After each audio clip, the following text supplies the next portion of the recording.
இயேசு கிறிஸ்துவின் நாமத்தினால இந்த காலை வேளையில கூடி வந்திருக்கிற உங்கள் அனைவரையும் அன்போடு கூட நான் வாழ்த்துகிறேன்.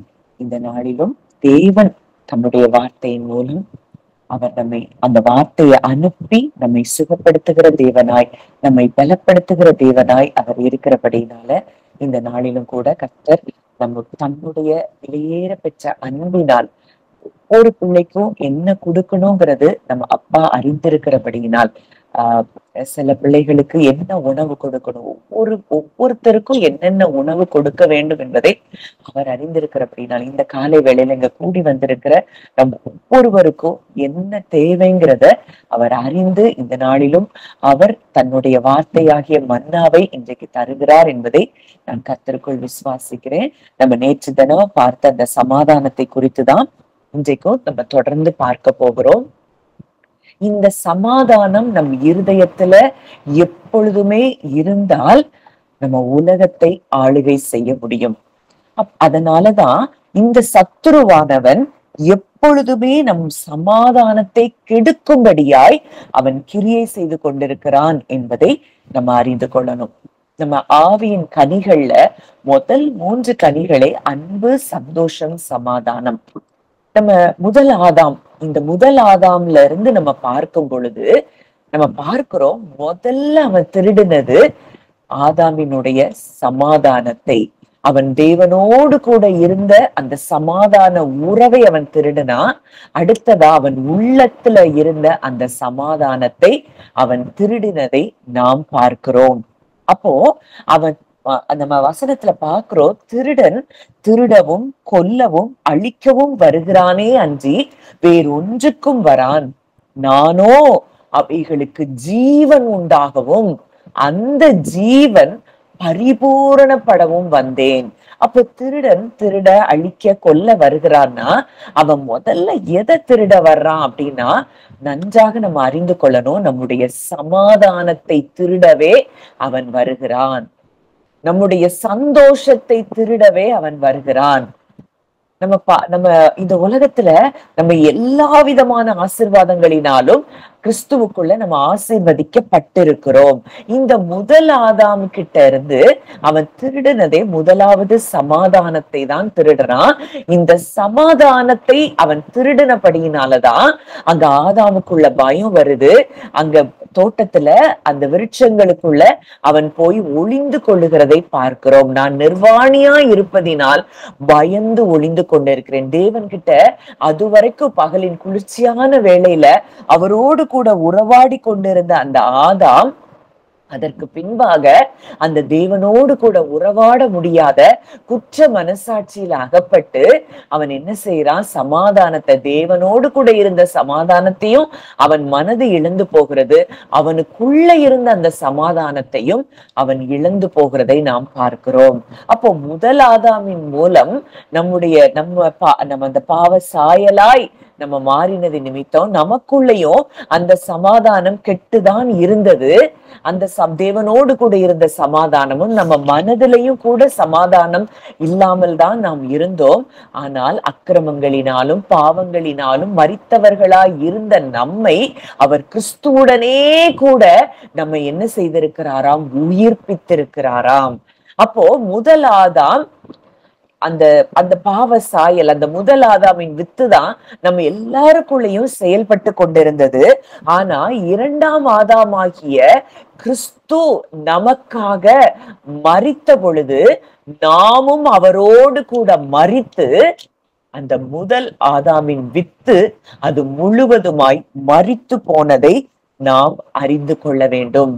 கிறிஸ்து மரித்த பொழுது நாமும் மரித்திருக்கிறோம் அப்படின்னா ஆழமா நீங்க இருதயத்துல உணர வேண்டிய ஒரு காரியம், அவர் மரித்த பொழுது ஆதாமின் வித்து, நமக்குள்ள இருந்த அந்த ஆதாமின் வித்தும் அது என்ன செய்தது, முற்றிலும் அழிக்கப்பட்டதை நாம் அறிந்து கொள்ள வேண்டும். கிறிஸ்துவுடனே கூட நம்ம இப்பொழுது உயிர்ப்பிக்கப்பட்டிருக்கிறோம் அப்படின்னா இன்றைக்கு அவருடைய வித்து தான் நமக்குள் இருக்கிறது.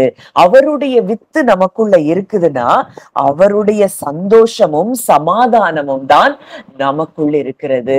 கிறிஸ்து சொல்றாரு, ஏன் சமாதானத்தை நான் உங்களுக்கு கொடுக்கிறேன். அப்போ இன்றைக்கு அவரோடு கூட மரித்து அவரோடு கூட உன்னதத்துல நம்ம உட்கார்ந்து இருக்கிறோம்னா, இன்றைக்கு அவருடைய வித்து நமக்குள் இருக்கிறது என்பது உண்மையானால், நம்ம 1 யோவான்ல பார்க்கிறோம், தேவனால் பிறந்த எவனும் பாவம் செய்யான், ஏனெனில் தேவனுடைய வித்து அவனுக்குள் இருக்கிறது, பொல்லாங்கன் அவனை தொடான். அப்போ அவர் வித்துதான் எனக்குள்ள இருக்குதுங்கிறத நம்ம எப்ப ஆழமாய் அறிந்து கொள்ள ஆரம்பிக்கிறோமோ, அந்த நாள்ல இருந்து நம்ம எப்பொழுதுமே அந்த சமாதானத்தையும் சந்தோஷத்தையும் நாம் அனுபவிக்க முடியும். இந்த சாத்தானுக்கு ஒரே வேலை நம்ம சமாதானத்தை திருடுவதுதான். திருடுகிறதற்கு தான் அவன் என்ன செய்யறான், வர்றான், சூழ்நிலையை காட்டுறான். மிக முக்கியமாய் மனிதர்களை நமக்கு காட்டுகிறான். மனிதர்கள் பல வேளைகள்ல நம்ம தவறே செய்யலனாலும் நம்மளை குற்றம் சுமத்துவாங்க. நீ இப்படிதான், உன்னால ஒன்னையும் செய்ய முடியாது அப்படின்னு சொல்லி நம்மள குறையாய் பேசுவார்கள். நீ இப்படித்தான், நீ எல்லாமே செய்யறது எல்லாம் தப்புதான், நீ பாவம் செஞ்ச, நீ அப்படி செய்யற இப்படி செய்யறன்னு சொல்லி செய்யாத தப்பையும் செய்ததாக சொல்லுவாங்க. இல்ல ஏற்கனவே செஞ்சதை சுட்டி காட்டுவாங்க. இதெல்லாம் மனிதர்களுடைய நேச்சர். ஒருவேளை இன்றைக்கு நம்ம கிறிஸ்துவோடு கூட மரித்து கிறிஸ்துவோடு கூட உயிர்த்தெழுந்து இன்றைக்கு அவரோடு கூட உன்னதத்துல உட்கார வைக்கப்பட்டிருக்கிறோம் என்றாலும், நம்ம சமாதானத்தை திருடும்படியா இப்படிப்பட்ட மனிதர்களையும் மனிதருடைய வார்த்தைகளையும் அவன் நமக்கு எதிராய் அவன் அனுப்புவான். அப்போ ஒண்ணு நீங்க நல்லா புரியணும், இது என்னுடைய சமாதானத்தை திருட வருகிற ஒரு சாத்தானுடைய வார்த்தைகளா இவைகள் இருக்கிறது. இன்றைக்கு இந்த மனிதர்கள் சொல்லுகிற காரியங்களோ இந்த மனிதர்கள் சொல்லுகிற வார்த்தையோ நான் அல்ல. முதல்ல ஆவியில நீங்க யாரா இருக்கிறீங்கிறத நீங்க அறியும் போதுதான் இந்த இயற்கைக்கு அப்பாற்பட்ட இந்த தேவ சமாதானம் நம் இருதயங்களில் ஆளுகை செய்ய முடியும். அப்போ இன்றைக்கு இந்த சமாதானத்தை திருட வந்த இந்த சத்ருவுக்கு நான் இடம் கொடுக்க மாட்டேன். ஏன்னா எனக்குள்ளே தேவனுடைய வித்துதான் இருக்குது.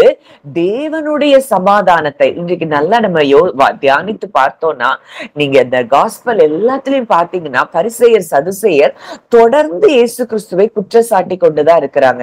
ஆனா ஒரு இடத்துல கூட அவர் குற்ற மனசாட்சிக்கு அங்க இடம் கொடுக்கல. ஏன்னா அவர் தான் எங்கிருந்து வந்தவர்ங்கிறதும் அவர் நன்றாக அறிந்து வைத்திருந்தார்.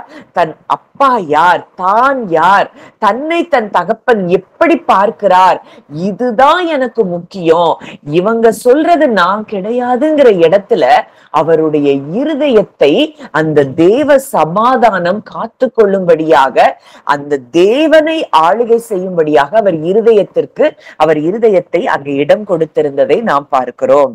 அப்போ இன்றைக்கும் இந்த தேவ சமாதானம் நம்ம இருதயத்துல ஆளுகை செய்ய முடியாததற்கு காரணம் என்னன்னா, நம்ம என்ன செய்யறோம், பல வேளைகள்ல இப்படிப்பட்ட மனிதர்களுடைய வார்த்தைக்கு நம்ம முக்கியத்துவம் கொடுக்கிறோம். நாமே நம்ம என்றைக்கோ செய்த காரியங்களுக்கு நம்ம அன்னைக்கு அப்படி செஞ்சுட்டேனே, அந்த நாள்ல நான் அப்படியெல்லாம் பாவம் செஞ்சேனேன்னு சொல்லி அந்த பழைய பாவங்களை நினைத்து நம்ம குற்ற மனசாட்சிகளுக்கு இடம் கொடுத்து நாம் சமாதானத்தை இழந்து போகிறோம். வசனம் சொல்லுது, நீங்கள் புது சிருஷ்டியா இருக்கிறீர்கள், பழையவைகள் ஒளிந்து போயினா நீங்க இனி பழச நினைச்சா கூட அது நீங்களே உங்களை குறித்து தவறா எண்ணுகிற ஒரு காரியமா இருக்கிறதை நீங்கள் அறிந்து கொள்ள வேண்டும். அப்போ திருட வருகிறான் அப்படின்னா மெயினா அவன் நம்ம சமாதானத்தை தான் திருட வருகிறான். சூழ்நிலைகளை காட்டுவான், மனிதர்களை காட்டுவான், மனிதர்களுடைய வார்த்தைகளை காட்டுவான். என்றைக்கு உங்க இருதயம் இதற்கு இடம் கொடுக்கவில்லையோ அன்றைக்கு தேவ சமாதானம் நித்தமும் உங்களை ஆளுகை செய்கிறதை நீங்கள் பார்க்க முடியும். பவுல் அததான் சொல்றாரு, நான் எந்த சூழ்நிலையிலும் மனரம்யமாய் இருக்க கற்றுக்கொண்டேன். அந்த மனரம்யம், அந்த சமாதானம், எனக்கு என் தேவன் இருக்கிறார். அந்த மனரம்யமான ஒரு மனநிலை அவருக்கு வந்தபடியினாலதான் எவ்வளவுதான் நீங்க என்ன அடிச்சு துவைச்சு என்னை என்ன செஞ்சாலும் என் சமாதானத்தை கெடுக்க முடியாது அப்படிங்கிற இடத்துல அவருடைய இருதயம் இருந்தபடியினாலதான் அவ்வளவு புயல் அடிக்குது அங்க சிறைச்சாலையில.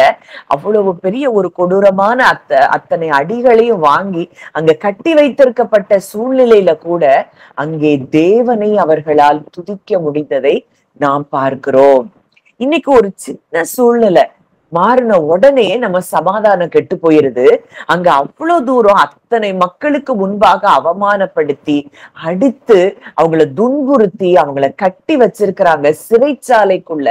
ஆனா அந்த இடத்துல கூட அவங்க சமாதானம் கெட்டு போகவில்லை என்றால் அப்போ எந்த அளவுக்கு அவங்க சமாதானத்தை அவங்க இருதயம் ஆளுகை செய்யும்படி அவங்க இடம் கொடுத்திருப்பார்கள்.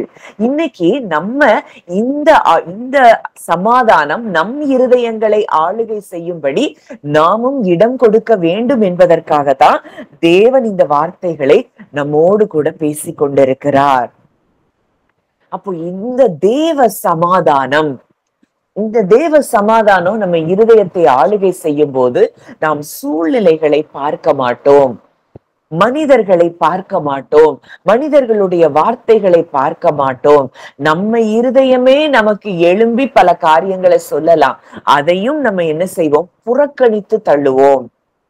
நிச்சயம் இது நான் அல்ல அப்படிங்கிற இடத்துக்கு நான் என்ன செய்யறேன், கிறிஸ்துவுக்குள் நான் யாரா இருக்கிறேன், இததான் நம்ம என்ன செய்வோம், நம்ம பார்த்து கொண்டே இருப்போம்.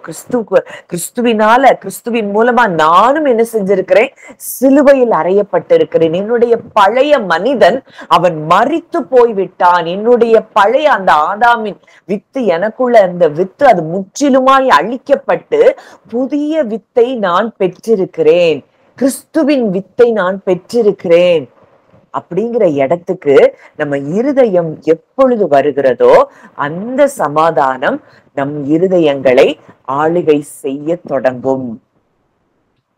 அப்போ இந்த தேவ சமாதானம் அப்படிங்கிறது எப்படி இருக்குதா, ஆழமான ஒரு சமாதானமாய் இருக்கிறதாம். அதாவது மேலோட்டமான ஒரு சமாதானம் இல்லை. அது சூழ்நிலை, வெளியில என்ன காற்றடிச்சாலும் சரி, புயல் அடிச்சாலும் சரி, நம்ம ஆத்துமா சொல்லும், இல்ல எல்லாம் நன்மைக்கு ஏதுவாய் நடக்கிறது, இத குறிச்சு நான் கவலைப்பட மாட்டேன் அப்படிங்கிற இடத்துக்கு நம்ம இருதயம் வருகிறதற்கு பெயர்தான் அந்த தேவ சமாதானம். அப்படி நம்ம இருதயத்துல ஆழமாய் செயல்படுகிறதை நாம் உணர முடியும். அப்போ இது மேலோட்டமான ஒரு சமாதானம் இல்ல, இருதயத்தின் ஆழத்துல இருந்து கிடைக்கக்கூடிய ஒரு சமாதானம். என்ன வேணாலும் சூழ்நிலை இருக்கும், ஆனா கிறிஸ்துவாகிய கற்பாறையின் மேல நம்ம அஸ்திபாரம் இடப்பட்டிருக்கிறோம் என்றால் எந்த புயலோ எந்த சூழ்நிலையோ நம்மை அசைக்க முடியாது. அப்போ இன்றைக்கு நம்ம யார் மேல அஸ்திபாரம் இடப்பட்டிருக்கிறோம், கண்மலையாகிய கிறிஸ்துவின் மேல நம்ம அஸ்திபாரம் இடப்பட்டிருந்தோம் என்றால் நம்முடைய எண்ணங்கள், சிந்தனைகள் எல்லாம் அவரை சுற்றி இருக்கும் என்றால் நாம் நிச்சயம் பூரண சமாதானத்துடன் காத்து கொள்ளப்படுவது நிச்சயம். உம்மை உறுதியாய் பற்றி கொண்ட மனதை உடையவன். அப்போ உண்மையாய் பற்றி கொண்ட மனதை உடையவன்னா அவங்க எப்படி இருப்பாங்க, வேதத்தை தியானிக்கும் பொழுது ஒவ்வொரு வார்த்தைகளையும் அது தனக்குரியதாய் அவர்கள் பார்க்க ஆரம்பிப்பார்கள். நேற்று கூட நான் ஒரு வசனத்தை தியானித்தேன். உங்களில் ஒருவன் ஞானத்தில் குறைவுள்ளவனாய் இருந்தால், யாக்கோபுல வர்ற வசனம் 1ஆவது அதிகாரத்துல, யாவருக்கும் ஒருவரையும் கடிந்து கொள்ளாதவரும் யாவருக்கும் சம்பூரணமாய் கொடுக்கிறவருமாகிய தேவனிடத்தில் கேட்டு பெற்றுக்கொள்ள கடவன். அந்த வார்த்தை எனக்கு இத்தனையோ நேரம் நம்ம தியானித்திருக்கிற வசனம் தான், ஆனா என் உள்ளத்துல அது ரொம்ப அதிகமாய் பேசின ஒரு வார்த்தையாய் இருந்ததை நான் பார்த்தேன். அப்போ அந்த தேவனை பற்றி அங்க சொல்லப்பட்டிருக்கிற ஒரு காரியம், ஒருவரையும் கடிந்து கொள்ளாதவர். உடனடியா அதை என்னுடைய கான்சியஸ்னஸ்குள்ள, என்னுடைய ஆத்துமாவுக்குள்ள அந்த வார்த்தையை நான் விதைத்தேன். அதாவது எப்படி விதைக்கணும் அப்படின்னா, அதாவது நம்முடைய ஆத்துமாவுக்கு சொல்லணும், ஒருவரையும் கடிந்து கொள்ளாத தேவன் உன்னோடு கூட இருக்கிறார். உனக்கு சம்பூரணமாய் கொடுக்கிற தேவன் உன்னோடு கூட இருக்கிறார் அப்படிங்கிறத நம்ம கான்சியஸ்னஸ்க்கு நம்ம சொல்லி கொடுக்கும் பொழுது, இந்த கான்சியஸ்னஸ்ல இருந்து நம்ம என்ன செய்யறோம்? விடுதலையை நம்ம கான்சியஸ்னஸ்ல தான் அவன் போராடி கொண்டு இருக்கிறான். இந்த வார்த்தைகளை நம்ம மனதுக்கு சொல்லி கொடுக்க நம்ம மனது முதலாவது விடுதலையாகும். இந்த மனது அவரையே பற்றி கொண்டிருக்க ஆரம்பிக்கும். அதுக்காக தான் நம்ம மெடிடேஷன் எல்லாம் பண்றோம். இந்த மெடிடேஷன் டைம்ல நம்ம என்ன பண்றோம் அப்படின்னா, அவரை நாம் யாராக பார்க்கிறோம் அப்படிங்கிறத நம்ம இருதயத்தின் ஆழத்துல நம்ம விதைக்கிறோம். அப்போ அவர் ஒருவரையும் கடிந்து கொள்ளாதவர், உன்னை கடிந்து கொள்ளாதவர்ங்கிறத நம்ம இருதயத்துக்கு முதல்ல நம்ம விதைக்கணும். உனக்கு சம்பூரணமாய் கொடுக்கிற தேவன் ஒருவர் உனக்கு இருக்கிறார் அப்படிங்கிறத நம்ம இருதயத்துக்கு கற்றுக் கொடுக்கணும். அதுல அந்த வசனத்தை குறித்து ஒரு ஆங்கில மொழிபெயர்ப்பு எப்படி சொல்லுது அப்படின்னா, உங்களில் ஞானத்தில் குறைவுள்ளவன். இந்த எந்த ஞானம் அப்படின்னா, தேவன் இன்றைக்கு நம்மை ஒரு விதத்தில் பார்க்கிறார். தேவனுடைய ஞானம் இன்றைக்கு நம்மை குறித்து ஒரு நிலைப்பாட்டுல இருக்குது. நீ எனக்கு பிள்ளை, நீ எனக்கு பிரியமானவள், நீ எனக்கு பிரியம், நீ எனக்கு ரூபவதி அப்படின்னு சொல்லி தேவன் நம்மை பார்க்கிறார். ஆனா இன்றைக்கு நாம் நம்ம எப்படி பார்க்கிறோம்? இந்த ஞானத்துல குறைவுபட்டிருக்கிறதற்கு பெயர்தான் ஞானத்தில் குறைவுள்ளவனா இருந்தால் அப்படின்னு சொல்லி அந்த அந்த டிரான்ஸ்லேஷன் அங்க சொன்னதை நான் பார்க்கிறேன். அப்போ அவர் நம்மை எப்படி பார்க்கிறாரோ அதே விதத்துல நாம் நம்மை பார்ப்பதற்கு பெயர்தான் ஞானம், அறிவு, புத்தி. இந்த ஞானத்துல நம்ம குறைவுள்ளவர்களா இருக்கும் போது நம்ம என்ன கேட்கலாமா? ஒருவரையும் கடிந்து கொள்ளாதவர் யாவருக்கும் சம்பூர்ணமாய் கொடுக்கிற தேவனிடத்துல நாம் இந்த ஞானத்தை கேட்டு பெற்று கொள்ளும் போது நம் இருதயம் எப்பொழுதும் தேவ சமாதானத்தினால் நிறைந்திருக்கும். அவர் நம்மளை எப்படி பார்க்கிறாரு, அவர் நம்மளை எப்படி நேசிக்கிறாரு, அவர் நம்ம எப்பொழுதும் நம்ம மேல எப்படி கண்ணோக்கமா இருக்கிறாரு. அப்போ அவருடைய கண்கள்ல இருந்து அவருடைய கண்களும் நம்முடைய மனக்கண்களும் ஒன்றாய் இணைவதற்கு பெயர்தான் ஞானம். இந்த ஞானத்தை நம்ம பெற்றுக்கொண்டோம் அப்படின்னா நம்ம சமாதானத்தை ஒன்றும் ஒரு காலம் குலைத்து போட முடியாது. இந்த சமாதானத்தை தான் யோசுவா காலேபும் பெற்றிருந்ததை நாம் பார்க்கிறோம். அந்த 10 வேவுக்காரர்கள் தேவனை குறித்ததான சரியான அறிவு இல்ல. ஆனா இவங்க 2 பேருக்கு மாத்திரம் அந்த தேவன் அவங்களை எப்படி பார்த்தார்களோ அப்படி அவங்க பார்த்தாங்க. விசேஷமாய் காலேப் தன்னை அப்படி பார்த்ததை அங்க நம்ம பார்க்கிறோம். காலேப் எப்படி பார்க்கிறான்? இந்த தேவன் நம்ம கூட இருக்கிறாருன்னா நிச்சயமாய் அவர் கொடுத்த வாக்குத்தத்தத்தை அவர் நிறைவேற்றுகிற நல்ல தேவனாய் இருக்கிறார். அதனால நிச்சயமாய் நாம் கானானை சுதந்தரிக்க முடியும். தேவன் அவங்களை எப்படி பார்த்தாரோ அதே போல காலேபும் தன்னை பார்க்கிறார். தன் ஜனங்களுக்கும் இப்படிப்பட்ட ஆசீர்வாதத்தை தான் தேவன் வைத்திருக்கிறார் என்பதை அவர் சொல்லுகிறதை நம்ம பார்க்கிறோம். அவருடைய இருதயத்தை அந்த ஏனாக்கியர்கள் டிஸ்டர்ப் பண்ணல, இவங்களுடைய உருவம் அவங்கள டிஸ்டர்ப் பண்ணல, அங்க அந்த தேசத்தின் மக்களை பார்த்து அவங்க டிஸ்டர்ப் ஆகல. ஆனா மற்ற 10 அந்த வேவுக்காரர்களோ அந்த ஜனங்களை பார்த்து டிஸ்டர்ப் ஆறாங்க. ஆனா இவர்களோ தேவனுடைய கண்களோடு இவர்களுடைய கண்கள் இணைக்கப்பட்டிருந்தபடியினால நம்ம நிச்சயமாய் அந்த தேசத்தை சுதந்தரித்து கொள்ளுவோம் என்று சொல்லி அந்த ஞானத்தை அவங்க பெற்றிருந்தபடியினால அவங்க சமாதானத்தை அவங்க என்ன செய்யலாம்? அவங்க சமாதானம் அங்க டிஸ்டர்ப் ஆகாததை நம்ம பார்க்கிறோம். அப்போ இந்த சமாதானம் டிஸ்டர்ப் ஆகாத இந்த மனிதர்கள் தான் வாக்குத்தத்தங்களையும் சுதந்தரித்து கொண்டதை நாம் பார்க்கிறோம்.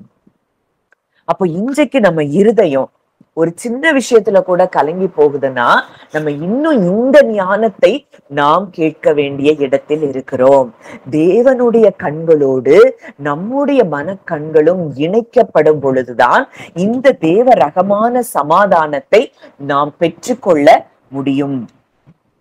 இந்த சமாதானத்தை நம்ம பெற்றுக்கொண்டோம் அப்படின்னா வாழ்க்கையில எதை குறித்தும் நமக்கு பயம் இருக்காது, கலக்கம் இருக்காது, சோர்வு இருக்காது. நம்ம எப்பொழுது அவரோடு கூட இந்த உலகத்திலேயே நம்ம நம்ம இருக்கிற நோக்கமே என்னன்னா அவரு கூட இருக்கிற அன்புலையும் உறவுலையும் சந்தோஷத்திலையும் சமாதானத்திலையும் நம்ம இருப்பதுதான் இந்த உலகத்துல நம்ம இருக்கிற நோக்கம். இந்த உலகத்துக்கு நாம் அவருடைய மகிமையை வெளிப்படுத்தும்படியாகத்தான் இந்த உலகத்துல தேவன் நம்ம என்ன செய்திருக்கிறார், சிருஷ்டித்திருக்கிறார், படைத்திருக்கிறார். நம்ம மூலமா அவர் நாமம் மகிமைப்படும்படியாக இந்த பூமியில் நம்மை வைத்திருக்கிறார். நாம் சந்தோஷமாக சமாதானமாக இந்த பூமியில் இருக்கும்படித்தான் தேவன் நம்மை வைத்திருக்கிறார்.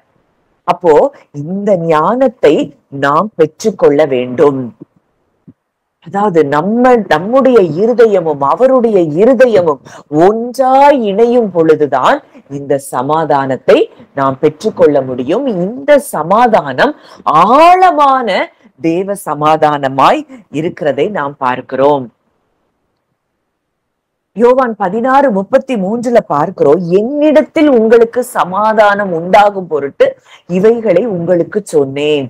In me you may have peace.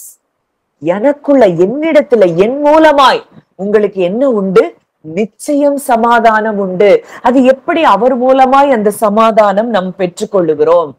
இன்றைக்கு அவர் செய்து முடித்ததை நாம் எவ்வளவு தூரம் இருதயத்துல நமக்காக எனக்காக அவர் செய்து முடித்திருக்கிறார் அப்படிங்கிறத நம்ம இருதயத்துல எப்பொழுது ஆழமாய் நம்ப ஆரம்பிக்கிறோமோ, எனக்காக அவர் தன்னுடைய என்னுடைய பலவீனங்களை அவர் சுமந்திருக்கிறார், எனக்காக என்னுடைய நோய்களை அவர் சுமந்திருக்கிறார்.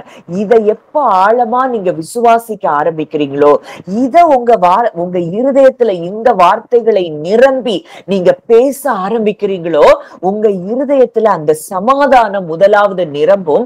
இந்த சமாதானம் உங்க இருதயத்தை நிரப்பப்படும் பொழுது சுகம் தானாக உங்க சரீரத்துல மேனிஃபெஸ்ட் ஆகிறத நீங்க பார்க்க முடியும். முதல்ல நமக்கு வர வேண்டியது இந்த சமாதானம் தான். நம்ம இருதயம் ஒரு பரபரப்புக்குள்ளேயே ஒரு படபடத்து கொண்டு இருக்கிற இருதயமாய் இருக்கும் என்றால் நம்ம ஆத்மாவிலையும் சரி நம்ம சரீரத்திலையும் சரி இந்த சுகத்தை நாம் பெற்றுக்கொள்ள முடியாது. நீங்க மெடிடேஷன் பண்ணும்போது நீங்க அதை பார்க்கணும். நீங்க கிறிஸ்து அவர் தன்னுடைய சரீரத்துல உங்க நோய்கள், நீங்க எந்தெந்த உறுப்புகள்ல அவயவங்கள்ல பலவீனப்பட்டிருக்கிறீங்களோ அந்த அவயவங்கள் எல்லாவற்றிலையும் அவர் உங்க பலவீனத்தை அவர் சுமந்திருக்கிறதை அவர் ஏற்றுக்கொண்டிருக்கிறதை நீங்க பார்க்கும் பொழுது உங்க சரீரத்துல இருக்கிற பலவீனம் ஏற்கனவே அவருடைய சரீரத்துக்கு டிரான்ஸ்பர் ஆனதை நீங்க பார்க்கும் பொழுது, நீங்க உங்க இருதயத்தின் ஆழத்திலிருந்து அதை பார்க்கும் பொழுது உங்க சரீரம் நிச்சயமாய் சுகம் அடைகிறதை நீங்கள் பார்க்க முடியும். அடுத்ததா அவர் நம்ம புது சிருஷ்டியாய் மாற்றி இருக்கிறேன் அப்படின்னா இந்த பழைய பாவ சாயல், பொறாமை, பெருமை, மன்னியாத தன்மை, கசப்பு, வைராகியம், இது எல்லாம் அழிக்கப்பட்டதை நீங்க உணரும் பொழுது இந்த சுபாவங்கள் உங்களுக்கு இல்லாமலே போகும்.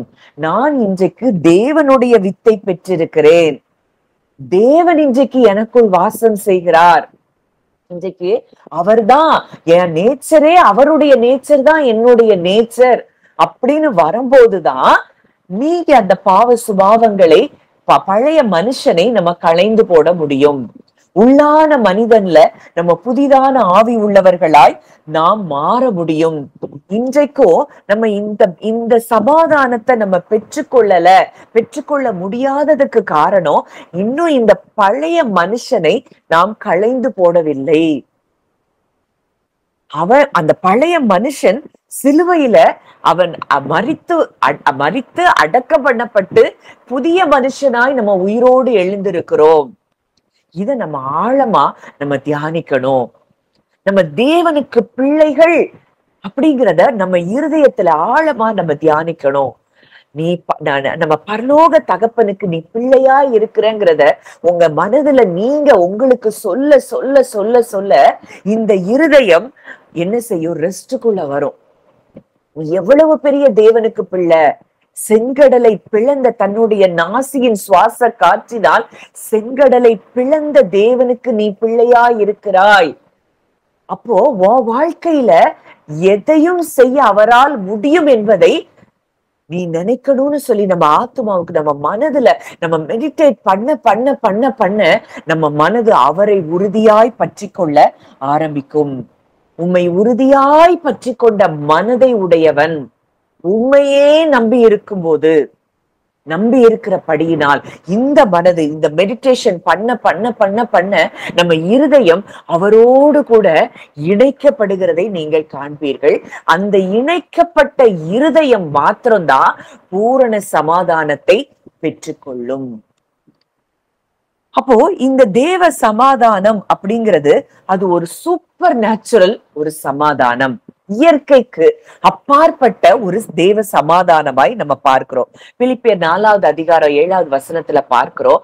அப்பொழுது எல்லா புத்திக்கும் மேலான தேவ சமாதானம் உங்கள் இருதயங்களையும் உங்கள் சிந்தைகளையும் கிறிஸ்து இயேசுவுக்குள்ளாக காத்துக்கொள்ளும்.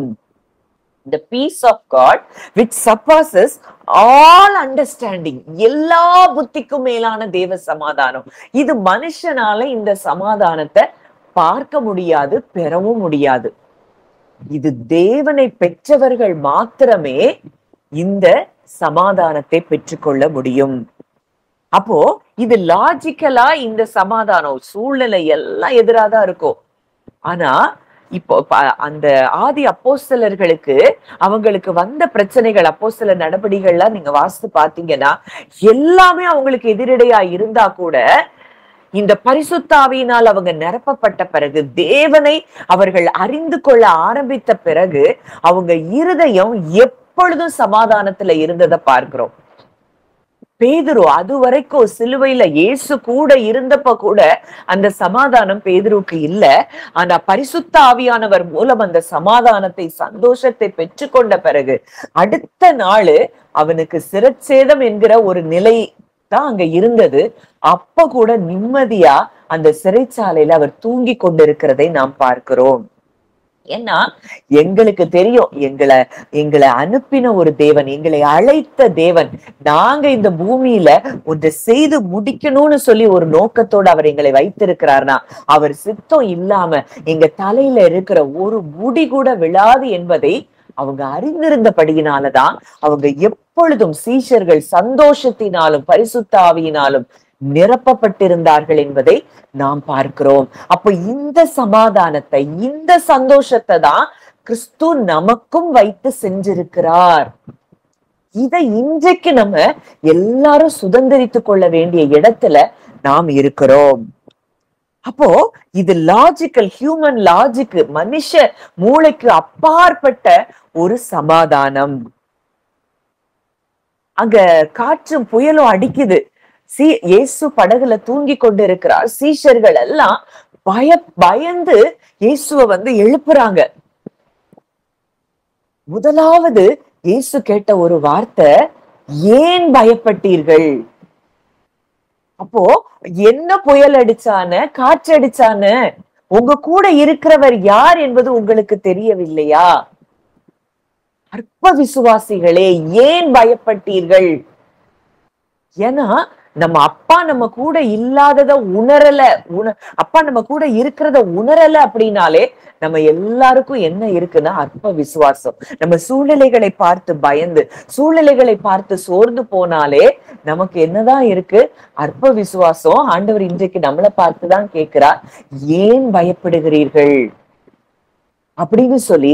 அவர் இருதயத்துல அந்த பீஸ் ஆஃப் காட் இருந்தபடியினால, அந்த சமாதானம் அவர் இருதயத்தை நிறைத்திருந்தபடியினால எழும்பி அந்த காற்றையும் புயலையும் பார்த்து பேசுகிறார், இறையாதே, அமைதலாயிரு.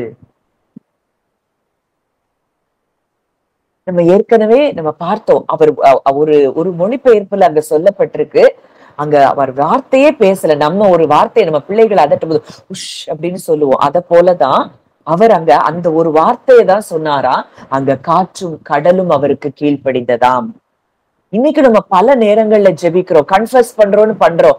எந்த இருதயத்துல இருந்து நம்ம கன்ஃபஸ் பண்றோங்கிறது முக்கியம். நம்ம இருதயம் சமாதானத்தோடு இருந்து நம்ம நம்ம இருதயத்துல அந்த ஒரு சமாதானத்துல இருந்து நம்ம கன்ஃபஸ் பண்றோமா, இல்ல பயத்திலேயே கன்ஃபஸ் பண்ணி கொண்டு இருக்கிறோமா? அப்போ நம்ம மற்றவங்கள இந்த சமாதானம் நம்மள நிறைச்சிருக்கோம்னா மற்றவங்க நம்மள பார்த்து கேட்பாங்க, எப்பொழுதும் எப்படி நீங்க சமாதானத்தோட சந்தோஷ அப்போ நம்ம மற்றவங்கள இந்த சமாதானம் நம்மள நிறைச்சிருக்கோம்னா மற்றவங்க நம்மள பார்த்து கேட்பாங்க, எப்பொழுதும் எப்படி நீங்க சமாதானத்தோட சந்தோஷத்தோட இருக்கிறீங்க அப்படின்னா கண்டிப்பா நம்ம சொல்லுவோம், ஏன்னா நான் விசுவாசித்திருக்கிறவர் இன்னார் என்பதை நான் அறிந்திருக்கிறேன். இந்த தேவ ரகமான ஒரு சமாதானத்தை இன்றைக்கு நாம் பெற்றுக்கொள்ளவே தேவன் இந்த வார்த்தைகளை நம்மோடு கூட இடைப்பட்டு கொண்டிருக்கிறார். அப்போ இந்த பீஸ் ஆஃப் காட் மத்தவங்களுக்கு பார்க்கும்போது இது எப்படி இவங்க இப்படி இருக்காங்கன்னு அவங்களுக்கு ஒரு சென்ஸ்லெஸ்ஸா நம்ம செய்யற காரியங்கள் இருக்கலாம். ஆனால் தேவனை நாம் தகப்பனாக நம்ம பெற்றிருக்கிறோம் என்றால் இந்த சமாதானம் நம்முடைய பர்த் ரைட்டா இருக்கு, நம்முடைய பிறப்புரிமை. நாம் கிறிஸ்துவுக்கு பிறந்திருக்கிறோம் என்றால் இந்த சமாதானத்தை தான் நாம் பெற்றிருக்கிறோம்.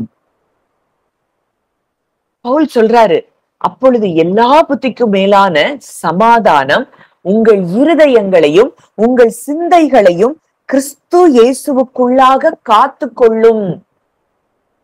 அப்போ இந்த சமாதானம் எப்படி இருக்கு? ஒரு சோல்ஜர், ஒரு போர் வீரன் தன்னுடைய தேசத்தை பாதுகாக்கும்படி அவன் எப்படி எல்லையில இருந்து மற்ற அந்நிய அந்த படைகள் உள்ள நுழையாதபடி பாதுகாக்கிறானோ அதே போல இந்த சமாதானம் நம்ம இருதயங்களையும் சிந்தைகளையும் ஒரு போர் வீரனை போல அது காத்து கொள்ளுகிறதாம். நமக்கு ஒரு பயம், ஒரு கவலை, நெகட்டிவ் தாட்ஸ் உள்ள நுழையும் போது இந்த சமாதானம் ஒரு போர் வீரனை போல நம்ம இருதயத்தின் வாசல்ல இருந்து அது என்ன சொல்லுதான், யூ ஹவ் நோ என்ட்ரி, இந்த இடத்துக்குள்ள நீ உள்ள வர முடியாது அப்படின்னு இந்த சமாதானம் பயத்தையும் கவலையையும் நெகட்டிவ் தாட்ஸையும் நமக்குள்ள விடாமல் அது தடுக்கிற காரியமா இருக்கிறதை நாம் அறிந்து கொள்ள வேண்டும். இந்த இருதயம் கிறிஸ்துவுக்குள்ள அதாவது கிறிஸ்துவுக்குட்பட்ட இருதயம், கிறிஸ்துவுக்கு உண்டான இந்த இருதயத்துக்குள்ள நீ நுழைய முடியாதுன்னு சொல்லி இந்த சமாதானம் நம்ம இருதயங்களையும் எண்ணங்களையும் கிறிஸ்து இயேசுவுக்குள்ளாக காத்து கொள்ளுகிறதாம். இந்த இருதயம் கிறிஸ்துவுக்கு சொந்தமான இருதயம். இந்த இருதயத்துக்குள்ள பயமோ கவலையோ நீ நுழைய முடியாதுன்னு சொல்லி இந்த தேவ சமாதானம் நம் இருதயத்தை காத்து கொள்ளுகிறதாம். இன்றைக்கு இந்த சமாதானம் நம்ம இருதயத்துல அவர் கொடுத்திருக்கிறார்ங்கிறத நீங்க முதல்ல நம்பணும், விசுவாசிக்கணும். இந்த சமாதானம் நம்ம இருதயத்துல இருக்கும் போதுதான் நம்ம எதை குறித்து கவலைப்பட மாட்டோம், எதை குறித்து பயப்பட மாட்டோம். என் அப்பா இதை சொல்லி இருக்கிறாரு, என் அப்பா எனக்கு செய்வாரு, என் அப்பா எனக்கு சம்பூர்ணமாய் கொடுக்கிறவர், என் அப்பா என்னை ஆழமாய் நேசிக்கிற ஒரு நல்ல தகப்பன், என் அப்பா என்னையே கண்ணோக்கமாய் பார்த்து கொண்டிருக்கிறார், என் அப்பா என்னை உள்ளங்கைகள்ல வரைந்து வைத்திருக்கிறார், என் அப்பா யார் மறந்தாலும் என்னை மறவாத ஒரு அப்பா எனக்கு இருக்கிறார் அப்படிங்கிற அந்த எண்ணங்களினால நம்ம வார்த்தையில தியானிக்கும் பொழுது அந்த ஒவ்வொரு வார்த்தையும் அது எனக்குரியதுன்னு எப்போ நீங்க அதை உங்களுக்கு சுதந்திரிக்க ஆரம்பிக்கும் பொழுது இந்த தேவ சமாதானம் உங்கள் இருதயங்களையும் உங்கள் சிந்தைகளையும் கிறிஸ்து இயேசுவுக்குள்ளாக காத்து கொள்ளப்படுகிறதை நாம் பார்க்க முடியும். அப்போ சூழ்நிலைகள் என்ன எதிராக இருந்தாலும் இந்த தேவ சமாதானம் நம்ம இருதயத்துல காத்து கொள்ள பொழுது, ஏன்னா அவர்தான் சமாதான பிரபுவா இருக்கிறார். நம்ம இருதயத்தை அவர் ஆளுகை செய்ய நம்ம இடம் கொடுக்கும் பொழுது, he is the prince of peace, இந்த சமாதான பிரபு நம்ம இருதயத்தை ஆளுகை செய்ய நம்ம இடம் கொடுக்கும் பொழுது வாசிக்கலாம். 2 தெசலோனிக்கேயர் 3வது அதிகாரம் 16வது வசனம். கர்த்தர் தாமே எப்பொழுதும் சகல விதத்திலும் உங்களுக்கு சமாதானத்தை தந்தருள்வாராக. கர்த்தர் உங்களோடு கூட உங்கள் அனைவரோடும் கூட இருப்பாராக. அப்போ சமாதானத்தின் கர்த்தர், அவருக்கு பேரே என்ன? God of peace. அப்போ இந்த சமாதானத்தின் தேவன் எப்பொழுதும் சகல விதத்திலும் உங்களுக்கு சமாதானத்தை தந்தருளுவாராக. அந்த அந்த சமாதானத்தின் தேவனைத்தான் நாம் ஆராதித்துக் கொண்டிருக்கிறோம்னா, எப்பொழுதும் எல்லா விதத்திலும் அவர் நமக்கு சமாதானத்தை தந்தருளுகிற தேவனாய் இருக்கிறார். அப்போ அவர் பிரசன்ஸ்ல நம்ம இருக்கிறோம் அப்படின்னா, எப்பொழுதும் நீங்க நம்ம என்ன வேலை செஞ்சாலும் சரி, அது பூமிக்குரிய வேலையோ இல்ல ஆவிக்குரிய ரீதியா அவரோடு கூட நம்ம வேதத்தை தியானிக்கும் பொழுதோ, என்ன இடத்துல நம்ம இருந்தாலும் சரி, இந்த சமாதானத்தின் தேவன் எப்பொழுதும் எல்லா விதத்திலும் நமக்கு அவர் என்ன செய்கிறாராம்? சமாதானத்தை தருகிற தேவனா இருக்கிறார். அப்போ அவர் எப்பொழுதும் நம்ம கூட இருக்கிறத அவர் நமக்கு சொல்லிக் கொண்டே இருப்பார். இந்த சூழ்நிலையை குறிச்சு நீ கலங்க வேண்டாம் மகளே, இது இப்படிதான் முடியும். நான் உன்னை குறிச்சு நினைக்கிற நினைவுகள் அது தீமைக்கு அல்ல, அது சமாதானத்துக்கு ஏதுவானவைகளாய்த்தான் இருக்கும். தேவனிடத்தில் அன்பு கூறுகிறவர்களுக்கு சகலமும் நன்மைக்கு ஏதுவாக தான் நடக்கும். அப்போ எல்லாமே நமக்கு என்னதான் தேவனுடைய பிள்ளைகளுடைய வாழ்க்கையில நன்மைக்கு ஏதுவானவைகளாகத்தான் நடக்கும் என்பதை தான் அந்த சமாதானத்தின் கர்த்தர் நம்ம கூட இருக்கும்போது, அந்த பிரசன்ஸ்ல 24/7 அவர் பிரசன்ஸ்ல நம்ம இருக்கும் பொழுது, எந்த சூழ்நிலையோ எந்த மனிதருடைய வார்த்தைகளோ நம்மளை என்ன செய்ய முடியாது? டிஸ்டர்ப் பண்ண முடியாது. அப்போ இந்த சமாதானத்தை முதலாம் ஆதாமினிடத்திலிருந்து நமக்குள்ள வந்த அந்த சமாதானமற்ற அந்த தன்மைகள் எல்லாம் முற்றிலும் அது சிலுவையில் கிறிஸ்துவின் மூலமாய் அது அழிக்கப்பட்டதை நாம் அறிந்து கொள்ள வேண்டும். இரண்டாம் ஆதாம் ஆகிய கிறிஸ்துவின் மூலம் நாம் எதை பெற்றிருக்கிறோம்? தேவ சமாதானத்தை நாம் பெற்றிருக்கிறோம். அந்த கொலோசையர் 3வது அதிகாரம் 15வது வசனத்துல நம்ம பார்த்தோம். அந்த வசனத்தை வாசிங்க. கொலோசையர் 3:15. தேவ சமாதானம் உங்கள் இருதயங்களில் ஆழக்கடவது, இதற்கென்றே நீங்கள் ஒரே சரீரமாக அழைக்கப்பட்டீர்கள், நன்றி அறிதல் உள்ளவர்களுமாய் இருங்கள். தேவ சமாதானம் உங்கள் இருதயங்களில் ஆழக்கடவது. அப்போ let the peace of Christ rule in your hearts. அப்போ தேவ சமாதானம் உங்கள் இருதயங்களில் ஆழக்கடவுதுன்னா, இந்த ரூல் பண்றது அப்படிங்கிறதுக்கு வேற வேற மொழிபெயர்ப்புகள்ல என்ன கொடுத்திருக்குன்னா, ஒரு அம்பையர் அந்த தேவ சமாதானத்தை எதுக்கு ஒரு ஈக்குவலண்டா சொல்லி இருக்குன்னா, நம்ம கேம்ஸ்ல எல்லாம் கிரிக்கெட்ல என்ன கேம்லனாலும் பார்க்கிறோம், அம்பையரா நம்ம பார்க்கிறோம். இந்த அம்பையர் என்ன சொல்றாரோ அதுதான் அங்க அது எது ரைட் எது ராங் அவர் சொல்றதுதான் அங்க தீர்மானமாய் எடுக்கப்படுகிறது. அது போல இந்த தேவ சமாதானம் நம்ம இருதயத்துல ஒரு அம்பையரா இருக்கணுமா. அப்போ இந்த தேவ சமாதானம் அம்பையரா நமக்கு இருக்கும்போது, ஒரு எண்ணம் வரும்போதே நமக்குள்ள எது போகணும் எது போக வேண்டான்னு இந்த அம்பையர் அங்க என்ன செஞ்சிருவாரு? தடுத்திருக்கிறது போல இந்த தேவ சமாதானம் நமக்குள்ள தேவையில்லாததை அது தடுத்து விடுகிற காரியமாய் இருக்கிறதை நாம் அறிந்து கொள்ள வேண்டும். அப்போ இந்த இந்த கிறிஸ்துவினிடத்துல இருந்து வருகிற இந்த சமாதானம் தான் நம்ம இருதயங்கள்ல, நம்முடைய வார்த்தைகள்ல, நம்முடைய செயல்கள்ல எல்லாம் வெளிப்படுகிற காரியமா இருக்கும். நம்ம இருதயம் இந்த சமாதானத்தை பெற்றுக்கொள்ளலைன்னா நம்ம எப்பவும் பதற்றத்துல இருப்போம், பயத்துல இருப்போம், நிதானம் இல்லாம காரியங்களை செய்வோம், என்ன பேசுறோம்னு தெரியாது, என்ன சிந்திக்கிறோம்னு தெரியாது, நம்ம மனமே குழம்பி போன நிலைமையில நம்ம இருப்போம். ஆனா இந்த தேவ சமாதானம் உங்கள் இருதயங்களில் ஆழக்கடவது.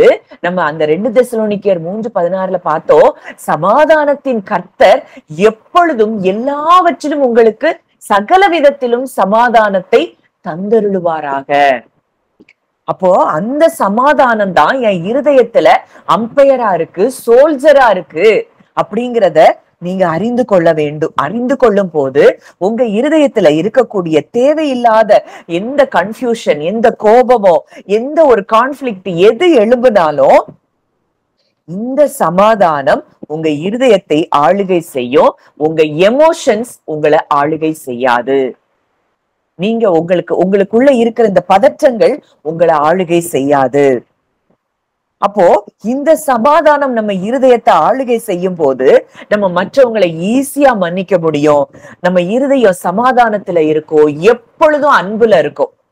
அதனாலதான் இதற்காகவே ஒரே சரீரமாக அழைக்கப்பட்டவர்களா இருக்கிறீர்கள்னு அங்க பவுல் எழுதுறாரு. நம்ம எல்லாரு கூடயும் நம்ம என்ன செய்வோம்? சமாதானமா இருப்போம். இந்த தேவ சமாதானம் நம்ம இருதயத்தில் ஆளுகை செய்யும் பொழுது நம்ம எதை குறித்தும் கலங்க மாட்டோம், எதை குறித்தும் சோர்ந்து போக மாட்டோம். பயமில்லாத ஒரு வாழ்க்கை, குழப்பமில்லாத ஒரு வாழ்க்கை, அன்பான ஒரு வாழ்க்கைய நம்ம வாழ ஆரம்பிப்போம். ரோமர் 14வது அதிகாரம் 19வது வசனம் வாசிக்கலாம். ரோமர் 14:19.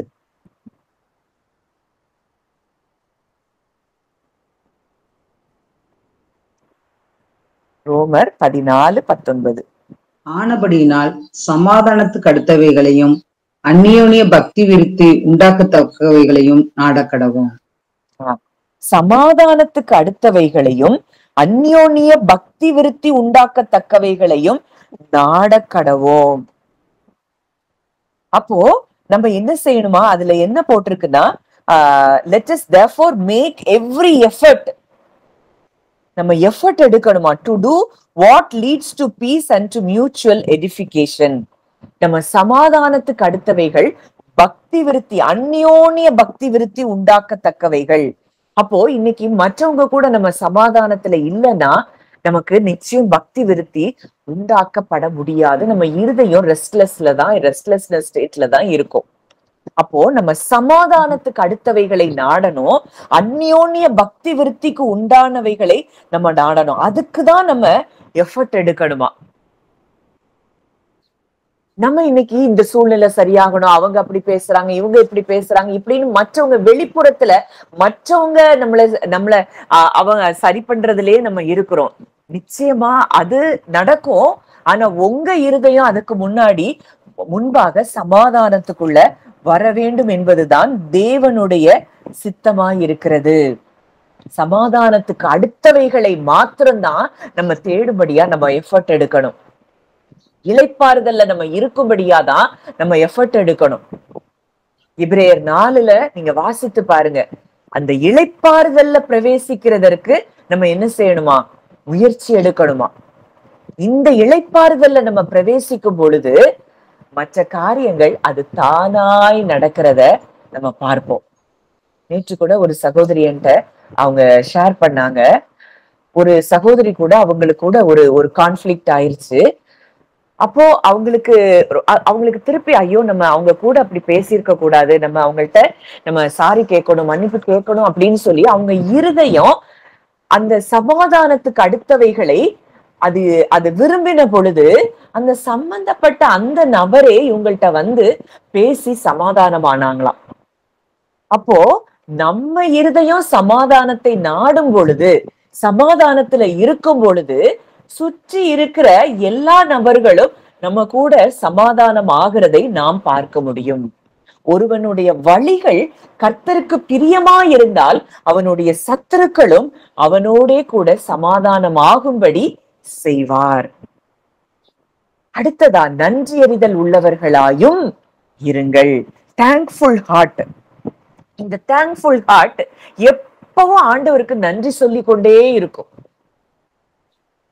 நம்ம சாப்பாடு சாப்பிடும் போது நன்றி சொல்லுவோம். நம்ம சூரியனை நமக்கு கொடுக்கப்பட்ட தேவனுடைய படைப்புகளை எல்லாத்தையும் பார்க்கும் போது, தேவனுக்கு பூக்களை பார்க்கும் பொழுது, அழகான சிருஷ்டிப்பை பார்க்கும் பொழுது, எல்லாவற்றையும் பார்க்கும் பொழுது அது என்ன செய்யும்?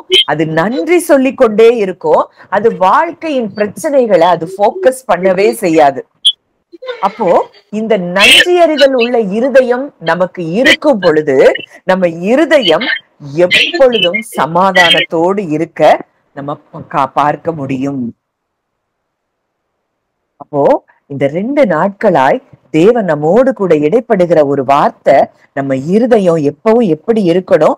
சமாதானத்தோடு இருக்க வேண்டும் என்பதில் தேவன் பிரியமுள்ளவராய் இருக்கிறார். நம்ம இருதயமும் நம்ம சிந்தனைகளையும் கிறிஸ்து இயேசுவுக்குள்ளாக காத்து கொள்ளுகிற ஒரு தேவன். அதுக்காக தான் ஒரே ஒரு வசனம் அந்த பிலிப்பியர்ல பார்க்கிறோம், 4வது அதிகாரத்துல, நீங்கள் ஒன்றுக்கும் கவலைப்படாமல். எதை குறிச்சும் கவலைப்படக்கூடாதான். இந்த கவலைய அவர் உங்களை விசாரிக்கிறவர் ஆனபடியால் உங்கள் கவலைகளை எல்லாம் அவர் மேல் வைத்து விடுங்கள். இன்னைக்கு ஏன் நம்ம வைக்கல அப்படின்னா, அவர் நம்மளை எந்த அளவுக்கு கேர் பண்ணுகிற ஒரு அப்பான்னு நம்ம அறிந்து கொள்ளல. அவர் நம்மை விசாரிக்கிற ஒரு அப்பான்னு நம்ம அறிந்து கொள்ளல. ஒரு மொழிபெயர்ப்பு சொல்லுது, we should throw it off. அவர் மேல எரிஞ்சிடணுமா, அந்த கவலை எல்லாம் தூக்கி போட்டுறணுமா. இந்த காலை வேளையில ஆண்டவர் உங்களோடு கூட இடைப்படுகிற காரியம், இன்னைக்கு உங்க இருதயத்துல எதெல்லாம் கவலையா இருக்கு அதெல்லாம் அவர்கிட்ட தூக்கி போட்டுருங்க. அவர் அதை பார்த்து கொள்ளுவார். சங்கீதத்துல கூட பார்க்கிறோம், கர்த்தர் மேல் உன் பாரத்தை வைத்து விடு, அவர் உன்னை ஆதரிப்பார், நீதிமானை ஒருபோதும் தள்ளாட ஒட்டார். அப்போ ஒன்றுக்கும் கவலைப்படாமல், இந்த கவலைப்படுகிற இருதயம் ஒரு நாளும் சமாதானத்தை பெற்றுக்கொள்ளாது. எல்லாவற்றையும் குறித்த உங்கள் விண்ணப்பங்களை ஸ்தோத்திரத்தோடு கூடிய ஜெபத்தினாலும் வேண்டுதலினாலும் தேவனுக்கு தெரியப்படுத்துங்கள். இந்த தெரியப்படுத்துறதுக்கு பேருதான், தெரியப்படுத்தி அவர்கிட்ட கொடுத்துடணும். அதுக்கப்புறம் அதை குறிச்சு கவலைப்படக்கூடாது. அப்பொழுது எல்லா புத்திக்கும் மேலான தேவ சமாதானம். அப்போ இன்னைக்கு இன்னும் நம்ம ஏன் இந்த சமாதான குறைவுல இருக்கிறோம்னா, உண்மையாய் நாம் தேவனை யார் என்பதை அறிந்து கொள்ளாத இடத்துலதான் நம்ம இந்த சமாதான குறைவுகளுக்குள்ள நம்ம இருக்கிறோம். நம்ம அப்பா யார், அவர் எவ்வளவு வல்லமை உள்ளவர், அவர் நம் ஜெபங்களுக்கு பதில் கொடுக்கிறவர், நம்ம இன்டிமேட்டா நம்மை நேசிக்கிற ஒரு தகப்பன், நமக்காக ஜீவனையே அவர் கொடுத்திருப்பார் என்றால் நம்ம ஜெபங்களுக்கு அவர் பதில் கொடுக்க மாட்டாரா? அவர் எனக்காகத்தானே இந்த பூமிக்கு வந்தாரு, எனக்காக தானே மரித்து உயிரோட எழும்பினார். இப்படி ஒவ்வொன்றையும் உங்களுக்காக ஏதோ வேதத்தை வாசிக்கும் பொழுது ஒரு பொதுவா எழுதின வாக்கியங்களா நீங்க பார்க்காம, உங்களுக்குன்னு பர்சனலா நீங்க எப்ப தேவனை பார்க்க ஆரம்பிக்கிறீங்களோ அப்பொழுதுதான் நீங்க உங்க கவலைகளை அவர்கிட்ட நீங்க த்ரோ பண்ணிட்டு நீங்க நிம்மதியா இருக்க முடியும். அப்பா சொல்றாரு, நான் பார்த்துக்கிடுவேன், நீ சமாதானமாயிரு, நீ சந்தோஷமாயிரு, கர்த்தருக்குள் மகிழ்ச்சியா இருப்பதே உங்களுடைய பலன். கர்த்தருக்குள் எப்பொழுதும் சந்தோஷமாயிருங்கள், சந்தோஷமாயிருங்கள் என்று மறுபடியும் சொல்லுகிறேன். அப்போ அந்த கர்த்தருக்குள் அந்த சந்தோஷம் அப்படிங்கிறத நம்ம எப்ப அனுபவிக்க ஆரம்பிக்கிறோமோ, சூழ்நிலைகள் எதுவும் நம்மள டிஸ்டர்ப் பண்ண முடியாது. உங்கள் ஜெபங்களுக்கான பதில்கள் அது தானாய் உங்களுக்கு வருகிறதை நீங்கள் பார்ப்பீர்கள். நம்ம ஆபகுக்குல கூட அததான் பார்க்கிறோம். அத்திமரம் துளிர் விடாமல் போனாலும், திராட்சை செடி பலன் கொடாமல் போனாலும், ஒலிவ மரம் பலனற்று போனாலும், நான் கர்த்தருக்குள் மகிழ்ச்சியாயிருப்பேன், என் ரட்சிப்பின் தேவனுக்குள் களி கூறுவேன். ஃபாதர் பர்க்மான்ஸ் பாட்டெல்லாம் இருக்குது. அத்திமரம் துளிர் விடாமல் போனாலும், திராட்சை செடி பலன், அதெல்லாம் பாடி உங்களுக்குள்ள அவர் சந்தோஷத்தை நீங்க அனுபவிக்க ஆரம்பிங்க. எது எனக்கு இருந்தாலும் இல்லைனாலும் நான் கர்த்தருக்குள் மகிழ்ச்சியா இருப்பேன், என் ரட்சிப்பின் தேவனுக்குள் களி கூறுவேன். அவர் அறிந்திருக்கிறார், அந்த தீர்க்கதரிசி என் ரட்சிப்பின் தேவன் அவர், என்னை விடுவிக்கும் தேவன் அவர், என்னை பாதுகாக்கின்ற தேவன் அவர், அவருக்குள்ள நான் களி கூறுவேன். இந்த இடத்துக்கு நம்ம ஹார்ட் வரும்போது நாம் கவலையற்றவர்களாய் சந்தோஷமுள்ள நபர்களாய் இந்த பூமியில நாம் வாழ முடியும். ஒவ்வொரு நாளும் சமாதானத்தின் கர்த்தர் எப்பொழுதும் சகல விதத்திலும் எல்லாவற்றிலும் உங்களுக்கு சமாதானத்தை அவர் தந்தருளுவாராக. நம்ம ஜெபிக்கலாம். நல்ல தகப்பனே, நன்றியோடு உம்மை துதிக்கிறோம், ஸ்தோத்தரிக்கிறோம். அப்பா, இந்த அருமையான காலை வேளையில கூட கர்த்தாவே, எங்களோடு நீர் இடைப்பட்ட உங்களுடைய வார்த்தைகளுக்காக நாங்கள் நன்றி செலுத்துகிறோம். அப்பா, இந்த காலை வேளையில எங்க இருதயங்களுக்கு நாங்கள் சொல்லுகிறோம், அப்பா, உன் தேவன் உன்னை ஆழமாய் நேசிக்கிற உன் தேவன் உன்னோடு கூட இருக்கிறார். உன்மேல் அவர் கண்ணோக்கமா இருக்கிறார். ரீபா ஷெபெலை ஹெதில் லீஷமை ஹல்போஷு ரஹூதலா. அவர் உங்களை விசாரிக்கிற தேவனாயிருக்கிறார். உங்களை கேர் பண்ணுகிற ஒரு சின்ன பிள்ளைய எப்படி ஒரு தாய் அந்த நேசித்து அந்த கேர் பண்ணுகிறாளோ அதே போலதான் நம்ம அப்பா நம்மள கேர் பண்றாராம். என்ன தேவை, என்ன எதை எப்போ என் பிள்ளைக்கு கொடுக்கணும், எந்த வார்த்தை என் பிள்ளைய உயிர்ப்பிக்கும்படியா நான் அனுப்பணும், இதுதான் அவருடைய இருதயம். அவர் நம்மள கேர் பண்ணுகிற அப்பாவா இருக்கிறபடியினால இன்றைக்கு உங்க கவலைகள் எல்லாவற்றையும் அவர் மேல நம்ம அவர் தூக்கி போட்டுருவோம். எதெல்லாம் உங்க இருதயத்துல பாரமா இருக்குதோ எல்லாத்தையும் அவர்கிட்ட தூக்கி போட்டுட்டு நீங்க இன்றைக்கு அந்த இளைப்பாறுதலுக்குள்ள வரும் பொழுது நீங்க எதெல்லாம் குறிச்சு கவலைப்பட்டுட்டு இருந்தீங்களோ அந்த காரியங்கள் எல்லாவற்றிலும் அற்புதங்கள் நடக்கிறதை நீங்கள் காண முடியும்.